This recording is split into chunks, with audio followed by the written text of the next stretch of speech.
Жауыннан кейін ауыл тып-тыныш болатын. Әлихан мен Зере ауыл шетіндегі ескі үйге жауыннан қашып кіргенде ешқайсысы бұл түнді ешқашан ұмытпайтынын білген жоқ. Зере күйеуінің інісі, Әлиханды бұрыннан сыйлайтын, үндемейтін, тұйықтау жігіт еді. Бірақ ол күні бәрі басқаша еді. Күннің көзі батар-батпаста Зере сиыр сауып жатқан. Кенет аспан күркіреп нөсер құйды. Үйге жүгіріп кірмек болғанда етегі шылқылдап, көйлегі денесіне жабысып қалған. Су сорғалаған шашы иығынан төмен ағып, кірген бойда иығынан көйлегі сырғып кетті. «Кешір, мен сен деп ойлаған жоқпын», деді ыңғайсызданып тұрған қайын ағасына. «Мен де жаңа ғана кірдім», деп жауап берді Әлихан. Бірақ көзі Зеренің көзінен тайған жоқ.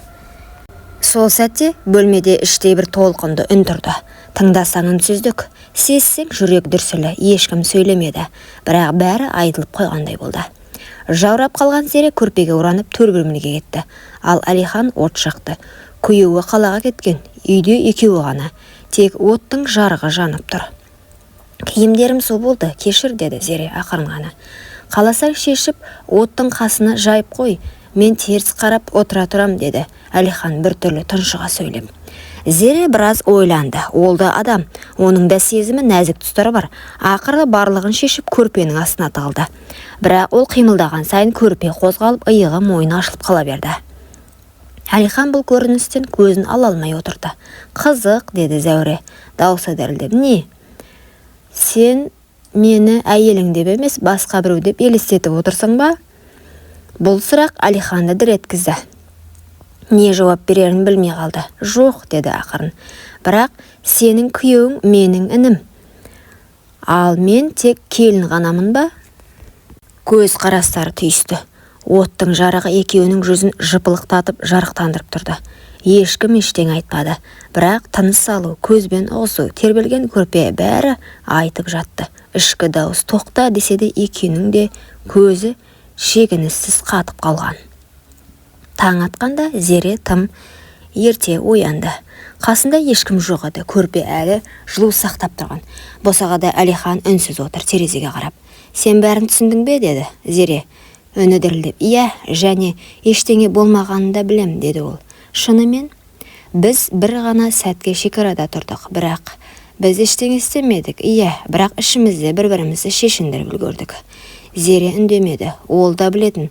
Ол түні ешкімнің денесі тоғыспаса да, ойлар мен сезімдер шекарадан асып кеткен. Кейін бәрі бұрынғыдай болды. Бірақ ешқашан бұрынғыдай болмады.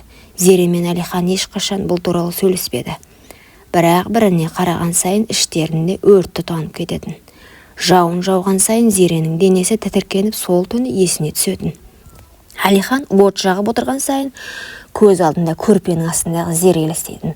Бұл құпия, бұл шекара, бұл ешқашан болмаған, бірақ ешқашан ұмытылмайтын бір түн болды. Бір аптадан кейін Зеренің күйеуі Нұржан қаладағы шаруаларын бітіріп үйге оралды. Бәрі бұрынғыдай арқа-жарқа қарсы алғаннан кейін дастархан, шай, жылы сөздер. Бірақ Зере бұрынғыдай емес еді. Ол күйеуінің жанында отырса да көзімен Әлиханды іздейтінін шығарды. Әлихан да онымен көз түйістірмеуге тырысты. Бірақ бұл екеуінің арасында үнсіз от өшпеген еді. Сен жауыннан кейін суық тигізіп алмадың ба? Деді Нұржан. Зере еріксіз жымиып. Иә, суық, бірақ от жаққан еді, деді. Өзі де байқамай. Күйеу жай ғана бас изеді. Бірақ Әлихан төргі бөлмеден сығалап тұрған. Ол бұл жауапты естіді. Ол оттың басында отырған ешті екеуді ұмытпағанын білді. Сол түні Зере ұйықтай алмады. Күйеуі жанында жатыр. Бірақ көзі жұмылған сайын басқа көз қарасы, басқа дем, басқа оттың жылуын елестетті. Бір түнде өмірінің бәрі бөлініп қалғандай. Түсінде өзін қайтадан оттың алдында көрді. Бұл жолы көрпесіз, толықтай жалаңаш, ал Әлихан үнсіз жақындап келіп, тек көзімен болмайды деп тұрған. Бірақ денесі алға тартып барады. Түстен оянғанда денесі балбырап ұялғандай болды. Бірақ өзінен емес, ойынан. Арада біраз уақыт өтті. Күндер, кештер, шайлар бәрі қалыпты. Бірақ Зере мен Әлихан арасында үнсіз тілдесу, ұзақ көз қарастар, жай ғана сәл тоқтап күлімдеу бәрі үдей түсті. Бір күні түнде Зере су алуға шығып сыртқа шықты. Сол кезде қора жақтан бір көлеңке қозғалды. Жүрегі зірк ете қалды. Бірақ бұл Әлихан еді. Түн тыныш қой, деді ол жай ғана. Иә, бірақ ішім тыныш емес, деді Зере. Әлихан оның көзіне қарады. Бұл жолы ұзақ, бұл жол екеуі де шегінбей тұрды. Не істеп жүрміз біз осы, деді Зере ақырын. Бұлай болмайды ғой. Бірақ болып қойды ғой, деді ақырын тұншыға Әлихан. Кенет алдынан есік сықыр естілді. Зере селк етіп үйге қарай жүгірді, ал Әлихан түнде сіңіп кетті.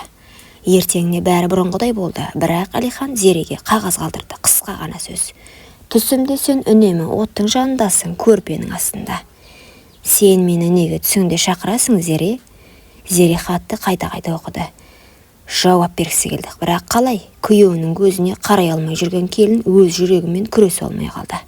Сол түннен кейін көп ұзамай Зеренің бас айнала бастады.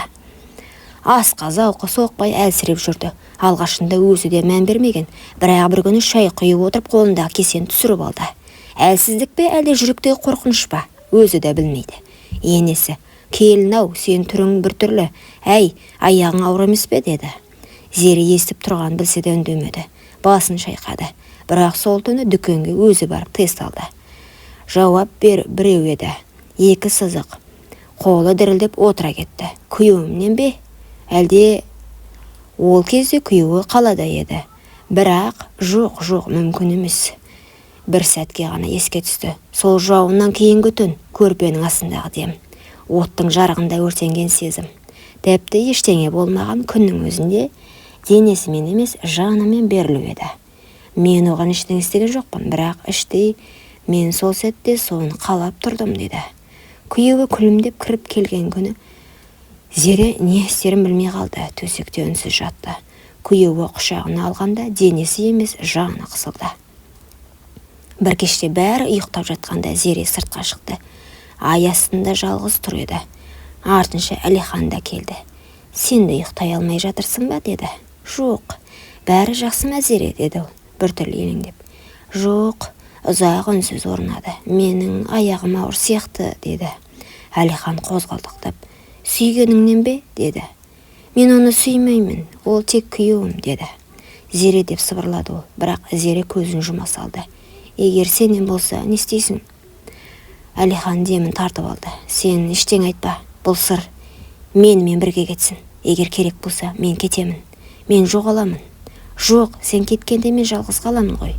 Сол түн екеуі тағы ештеңе істемеді, бірақ енді бұл үнсіздіктің өзі кінә секілді ауыр болды. Айлар өте берді, Зеренің іші білініп қалды. Енесі қуанып жан-жаққа сүйінші айтумен жүр. Бірақ бір күні Зере ішін сипап отырған кезде енесі жанынан өте бере. Сенің ішіңдегі бала кімнен екен? Зере селк ете қалды, қорққанын жасыра алмады. Біреуге ұқсайды ма? Әркімнің өзіне ұқсамайтын біреу болады ғой, деп күлді. Нұржан соңғы кезде тым суып кеткен. Үйге кеш келіп жүр, жылы сөз жоқ. Бір күні Зере батылданып сұрады. Саған бірдеңе болды ма, деді. Жоқ, бәрі жақсы. Сен маған режулі сияқтысың ғой.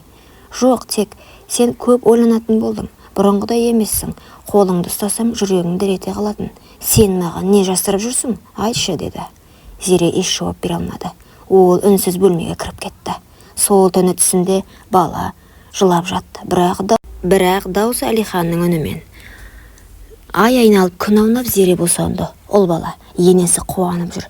Бала тап-таза, қып-қызыл боп дүниеге келді. Бірақ бір жұмадан кейін нәрестенің бет-әлпеті анықтала бастаған кезде жұрт сыбырлай бастады.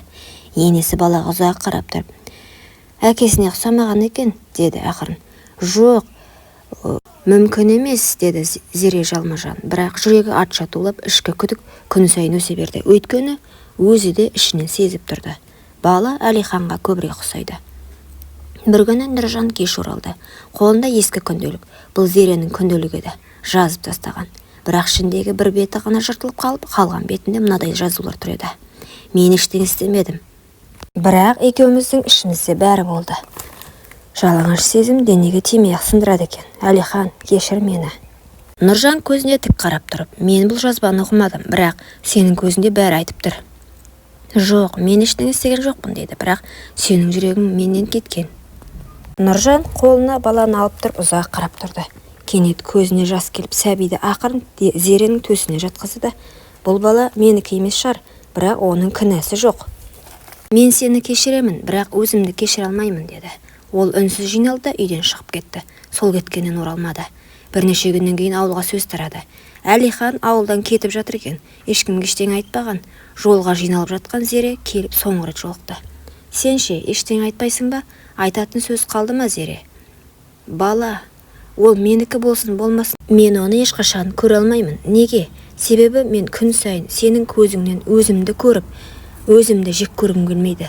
Зере егіліп жылап, басын оның иығына қойып, мен саған ешқашан тәнімді бермедім, бірақ жанымды беріп қойыппын. Сол жан менің өмірімді алып кетті. Сол сөзбен Әлихан бұрылды да мүлдем кетіп қалды. Ауылға қайтып оралмады. Зере қайынағасымен болған бір сәттік әлсіздіктің құнын өмір бойы төледі. Нұржан сол кеткеннен қайта оралмады. Ауылда өсекке қалып, енесіне қарабет болды. Бірақ ол ешкімге шағынбады. Басына орамалын тартып, ұлының көз жасына қарап өмір сүрді. Бала күнәсіз еді, ал Зере сол күнәні жүрегінде көтеріп, жалғыз ана болып қалды. Құрметті оқырман, өмірден алынған шынайы оқиғаларды тыңдағыңыз келсе, менің арнама тіркеліп, лайк, комментарий жазып қолдап кетіңіздер. Келесі кездескенше.